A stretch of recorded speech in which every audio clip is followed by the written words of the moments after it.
पहलगाम में हुए आतंकी हमले के बाद कश्मीर की यात्रा पर ब्रेक लग गया है। खासतौर पर उज्जैन से जाने वाले यात्रियों ने अपनी टिकटों और टूर पैकेजों की बुकिंग बड़े पैमाने पर कैंसिल कर दी है। हमारे संवाददाता ने मौके से लाइव जानकारी दी कि उज्जैन के ट्रैवल एजेंट्स के मुताबिक करीब 80 से 90% टूर पैकेज रद्द हो चुके हैं और अगले एक महीने की बुकिंग भी तेजी से कम हो रही है।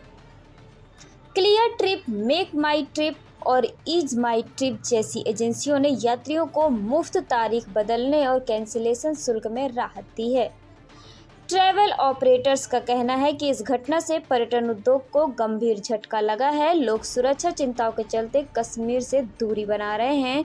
एजेंट्स के मुताबिक फ्लाइट कैंसिलेशन में 7 गुना ज़्यादा इजाफा हुआ है और होटल बुकिंग भी प्रभावित हुई है।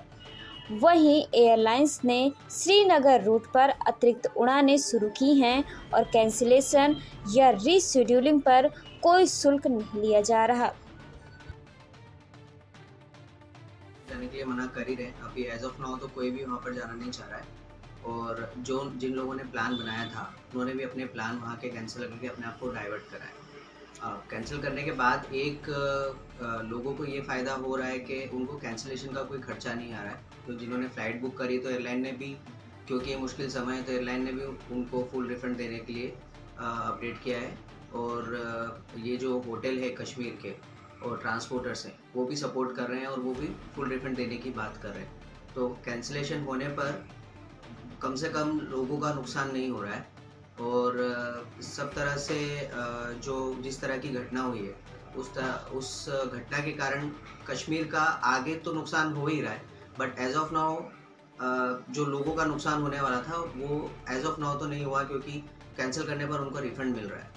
सरकार से क्या मांग करना चाहेंगे आप? सरकार से यही कहना चाहेंगे कि जितना स्ट्रांग हो सके उतना स्ट्रांग स्टेप्स लेनी चाहिए और इस तरह की घटना दोबारा ना हो उसके लिए जो भी कदम उठाने चाहिए वो उनको लेने चाहिए। इन लोगों को सबक सिखाना ज़रूरी है, क्योंकि अगर हर साल 2 साल 3 साल में इस तरह की घटना होगी तो टूरिज़्म को बहुत बड़ा नुकसान होता है, वहाँ के लोगों को भी होता है। फिर लोग डरते हैं उधर जाने से, अपने आप को शिफ्ट करते हैं दूसरी तरफ जाने के लिए।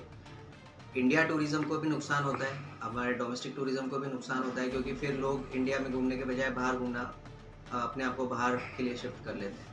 तो बेटर है कि गवर्नमेंट जितना स्ट्रॉन्ग एक्शन ले सके लेना चाहिए ताकि इस तरह की घटना दोबारा ना हो। आपका शुभ नाम? मेरा नाम अंकित है और मैं ट्रैवल मेनिया से हूँ उज्जैन में, जो 15 साल से काम कर रहा हूँ। धीरेन्द्र सिंह परिहार है। ट्रैवल मीनिया करके हमारी उज्जैन में एक कंपनी है टूर एंड पैकेज की, जो पिछले 15 सालों से निरंतर लोगों के बीच सेवा दे रही है।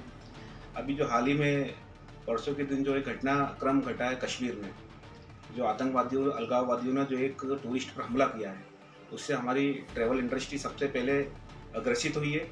और देखने में आया है कि आज से इतने हमले अभी तक जितने भी हुए हैं, मगर अपने जो टूरिस्ट हैं उनके ऊपर आज तक कोई हमला नहीं हुआ। पहली बार इस निर्दयी जो हमला किया है उससे ट्रैवल इंडस्ट्री पूरी हिल चुकी है। तो जितने भी वहाँ लोग शांत हुए सबको हम श्रद्धांजलि अर्पित करते हैं।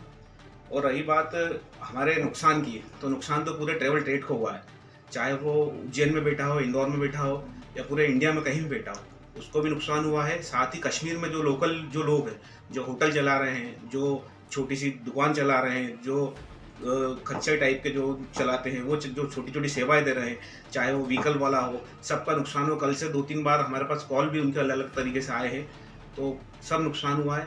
हमारे भी जो टूर थे, हमारे कुल अभी 6 टूर थे लगातार, अलग अलग छोटे छोटे ग्रुप्स थे, वो कैंसिल हुए, जिनमें आज एक डिपार्चर हमारा था 8 लोगों का, वो भी कैंसिल हुआ है। कुछ 28 तारीख का डिपार्चर था, 4 तारीख का डिपार्चर था, वो सारे कैंसिल हुए। कुछ हमारे पेंडिंग है जो जून के टूर है, तो उन्होंने अभी डिसीजन नहीं लिया, वो पेंडिंग में उन्होंने डाला है। कुछ लोगों ने डेस्टिनेशन चेंज कर लिया है, कोई हिमाचल की तरफ जा रहा है, कोई हमारा नॉर्थ ईस्ट की तरफ जा रहा है, और कोई इंटरनेशनल वियतनाम या बाली की तरफ वो डाइवर्ट हो रहे हैं। तो कोविड के बाद जो श्रीनगर में जो टूरिज्म जो बढ़ा था, वो एकदम बहुत घातक सिद्ध हुआ है और सभी के लिए नुकसानदायक है।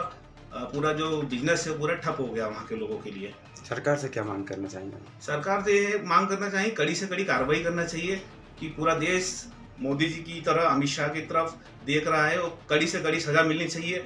और ये इस बार कश्मीर के लोगों का भी कहना है, क्योंकि कश्मीर के लोगों का पूरा रोजगार ठप हो रहा है। उन लोगों का भी कहना है कि सरकार को कड़े से कड़ा कदम उठाने चाहिए और पूरे आज के साथ पूरा देश इसमें प्रधानमंत्री मोदी जी की तरफ देख रहा है कि कुछ कड़ा कदम उठाकर ऐसा मैसेज जाना चाहिए पूरे वर्ल्ड में कि आगे से ऐसी घटना कभी घटित ना हो। आपका शुभ नाम? धीरेन्द्र सिंह परिहार।